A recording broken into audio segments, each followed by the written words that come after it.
Hey guys, this is Ben Shepler and I'm in Group 4 and I'm talking about the music this week. So I'm going to be talking about Switched on Bach, which is an album by Wendy Carlos.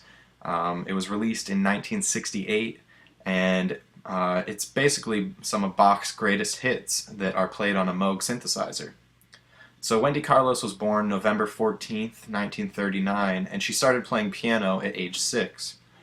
She went to school at Brown University for her undergrad and then Columbia University for her master's.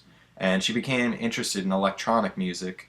After Switched on Bach, she composed for the movie Tron, A Clockwork Orange, and The Shining. She became friends with Dr. Robert Moog, who held a theremin company, and then he became interested in developing synthesizers. So the Moog synthesizer is the black thing that you see above the keyboards on the right side of the picture. And it's called modular because it's made up of different modules, which you can see are divided by the silver bars. So an oscillator is a module that produces a waveform or a sound, and the amplifier module controls the amplitude, which is like the volume.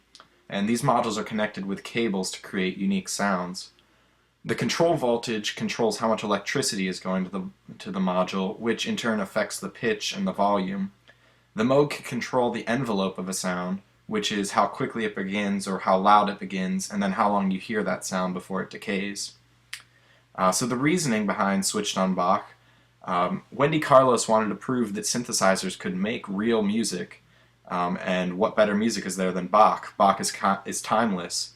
Another thing that was good about it is it was mostly contrapuntal, which means that it was made up of individual melodic lines rather than of chords.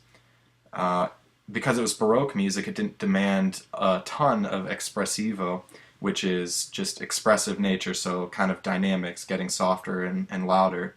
And then the orchestration was flexible. Bach himself actually used many different instruments in his pieces. So limitations of the time, the Moog was monophonic, which means it couldn't play chords. It could only play a single note at a time. The Moog was not expressive, so the sound was either on or it was off. There wasn't really any growth to the sound. And they had to record to an 8-track tape machine, which definitely had some challenges. It won 3 Grammy Awards, and you can see them there. And it also was the first classical platinum album, which means it sold 1 million copies.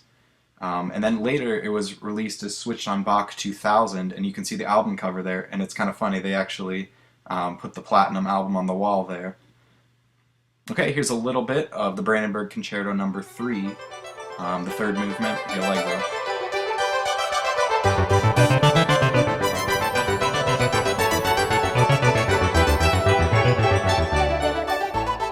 Okay, that's it. Thanks a lot.